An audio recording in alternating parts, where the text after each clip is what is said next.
अब बात हो रही थी महान योद्धा की। देखिए, जिन्होंने देश के लिए खुद को समर्पण कर दिया वो सम्मान योग्य है, ये हर किसी को मानना होगा। लेकिन अब इस तरह की टिप्पणी करना और फिर उस पर आप ये भी ना माने कि माफी मांगे, फिर उस पर आप दलित वाला कार्ड भी चल लें, मुद्दे से भटकाने की कोशिश कर लें और ये कह दें कि रिकॉर्ड से हटा दिया तो बात खत्म। क्या मतलब, आपको नहीं लगता कि ये किसी की आस्था को ठेस पहुंचाने वाली बात है? कौन इसे स्वीकार करेगा? Archana, good evening to my fellow panel. देखिए अर्चना जी, हमारे देश के जो भी महापुरुष हो, चाहे राणा सांगा साहब हो या लाल बहादुर शास्त्री हो, चाहे हमारे नेताजी हो, चाहे भगत सिंह जी हो, चाहे चंद्रशेखर जी हो, सारे महापुरुष हैं। इन्होंने अपनी देश में अपनी जानों की कुर्बानी दी और अपने प्राणों की आहुति हमारे लिए दी है।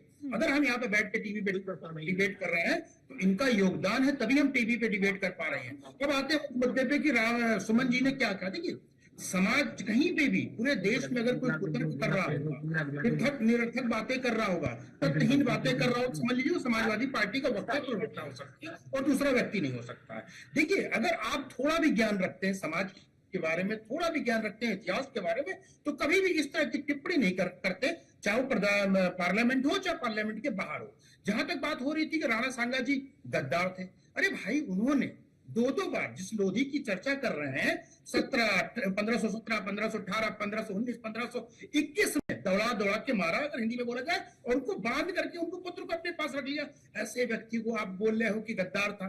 अरे कम से कम आपको सोचना चाहिए, आपका प्रेम एक वर्ग को खुश करने के लिए। इस देश में औरंगजेब को मानने वाला कौन है? कोई नहीं है। हमें लगता है कोई मुसलमान भी औरंगजेब को मानता होगा, उसको अपना आदर्श मानता होगा, और वो अगर कोई औरंगजेब को अपना आदर्श या आदर्श मान के चल रहा है, समझ लीजिए वो देश का नागरिक नहीं है और देश के लिए सबसे बड़ा खतरा हो सकता है। तो कोई भी व्यक्ति जो इस देश में रहता है वो औरंगजेब को नहीं मानता है। औरंगजेब को लाने वाले कौन है? यही लाल टोपी वाले जो आजकल आपको हर जगह पाए जाते हैं, ये व्यक्ति लेके आए। ये भैया बताइए, आपको बोलने क्या जरूरत है? अरे मानते हैं कि आपने बोल दिया, गलती हो गई, क्षमा मान लीजिए। और दलित कार्ड अर्चना जी कहां से आ गया?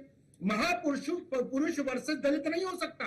महापुरुष दलित के भी थे, महापुरुष समाजवादी पार्टी के नेताओं के लिए भी थे, महापुरुष हम सब के लिए थे।